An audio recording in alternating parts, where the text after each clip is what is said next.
7h30 en direct et en continu sur Grand Lille TV. Bonjour à toutes et à tous et merci de nous rejoindre et de passer cette matinée en notre compagnie pour suivre ensemble toute l'actualité de la métropole lilloise en ce lundi 23 avril. Voici le journal de la rédaction.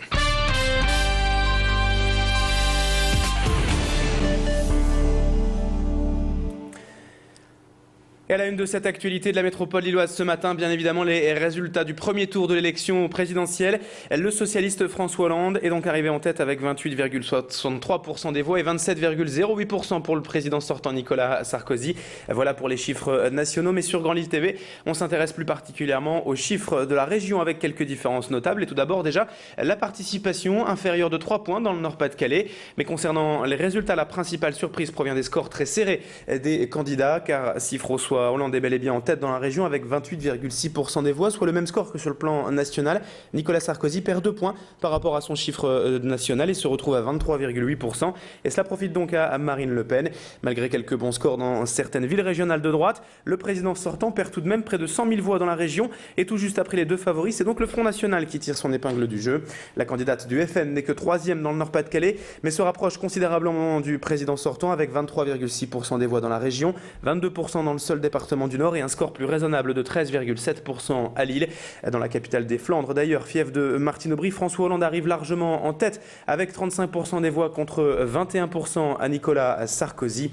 Des résultats suivis de près. Hier, à Lille, côté socialiste au siège de la Fédération, rue Lidéric, plusieurs dizaines de militants étaient réunis autour de quelques responsables régionaux du parti pour suivre en direct la proclamation des résultats, accueillis par des cris de joie et la satisfaction de voir François Hollande arriver en tête. Bernard de Rosier et Bernard Roman étaient aux premières loges aux côtés des militants hier soir pour suivre cette soirée électorale. Et si la plupart des sympathisants socialistes se sont félicités de voir leur candidat devancer Nicolas Sarkozy, beaucoup exprimaient également leur crainte quant au score du FN et de Marine Le Pen. Je vous propose de revivre avec le son cette fois l'annonce des résultats, la joie et la réaction des socialistes et notamment Bernard Roman sur des images et un micro de Julie Sicot. On écoute le député PS du Nord. D'abord une grande joie quand même parce que on pensait faire un bon score, on espérait être au coude à coude, on espérait secrètement être devant au premier tour. Vous savez, dans l'histoire de la Ve République, jamais un président sortant n'a pas été premier en se représentant. C'est la première fois que ça arrive. Et puis là, non seulement François Hollande est devant, il a un score de 29%, c'est le meilleur score qu'ait jamais fait un candidat socialiste dans une élection présidentielle. Et à droite également, au siège de la Fédération du Nord de l'UMP, rue Solferino à Lille, plusieurs dizaines de militants ont également exprimé leur joie à 20h de voir Nicolas Sarkozy se qualifier pour le second tour. Ils ont notamment entamé la Marseillaise après l'annonce des résultats. Des leaders régionaux du parti, comme Marc-Philippe Daubresse ou Bernard Gérard, étaient présents autour des militants. La plupart confiants pour le second tour après quelques calculs des reports de voix. Pour ces militants, la campagne va donc reprendre de plus belle avec de nouvelles semaines de porte-à-porte et de tractage pour soutenir leurs candidats. Réaction des sympathisants de l'UMP hier au siège lillois du parti, des militants qui font le calcul et qui estiment que l'élection est toujours jouable pour eux en comptant le report des voix. On écoute quelques-uns de ces militants au micro de notre journaliste. Pour moi, la victoire est acquise, même s'il ne faut pas vendre la peau de l'ours avant de l'avoir tué, étant donné qu'on risque de récupérer les voix de Marine Le Pen et de François Bayrou. Et puis là, on s'aperçoit que les socialistes, encore une fois, se sont bien plantés en beauté. Et c'est ça encore qui me fait plaisir ce soir. Et la victoire, pour moi, est acquise, quoi. L'écart est vraiment très serré, contrairement à ce que les journalistes nous disaient. Et Marine Le Pen a fait un très bon score. Donc les voix vont en partie se reporter sur Nicolas Sarkozy et François Bayrou aussi, qui risque de reporter ses voix.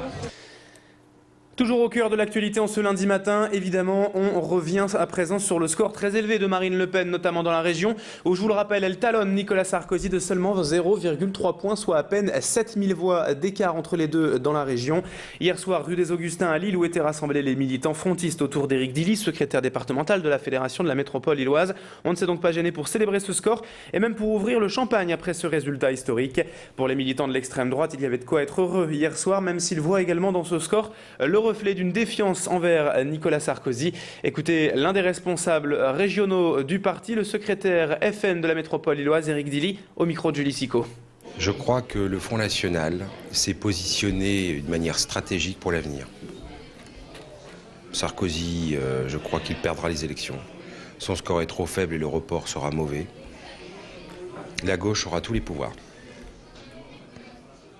Ils n'auront aucune raison de nous expliquer pourquoi la situation sera pire dans 2 ans qu'aujourd'hui. Si Nicolas Sarkozy avait tenu les promesses qu'il avait faites en 2007, il n'aurait pas connu une débâcle comme il la connaît aujourd'hui. Allez, dans le reste de l'actualité, pour terminer ce journal, il y avait également du sport ce week-end dans la métropole lilloise, notamment du volleyball, avec les filles de Marc-en-Barœul qui jouaient là leur dernier match de la saison à domicile hier après-midi, et une défaite pour finir malheureusement pour le VCMB face à Albi. Lourde défaite d'ailleurs sur le score de 3-7-0. La fin de saison approche et il est temps pour les Marquoises qui ont assuré le maintien depuis longtemps après un très bon début de saison. Mais depuis quelques semaines, les volleyeuses ont perdu pied dans la deuxième phase de ce championnat d'excellence fédérale, la 2e division nationale. Dernier rendez-vous samedi prochain pour terminer la saison avec un déplacement à Quimper pour les Marquoises. Emira Sidjarik, une des joueuses du VCMB, fait le bilan de ce match et de la saison. On est un peu sur une mauvaise phase depuis décembre, depuis la deuxième partie du championnat.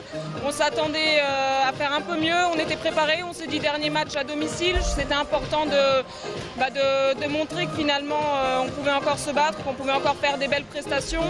Et là c'est vrai qu'on est assez déçus de ce résultat parce que c'est quand même assez difficile à encaisser, un 3-0 assez rapide comme ça, c'est pas évident on va dire. C'est la fin de ce journal. Dans un instant à suivre la météo et l'infotrafic sur Grand Lille TV. Restez avec nous.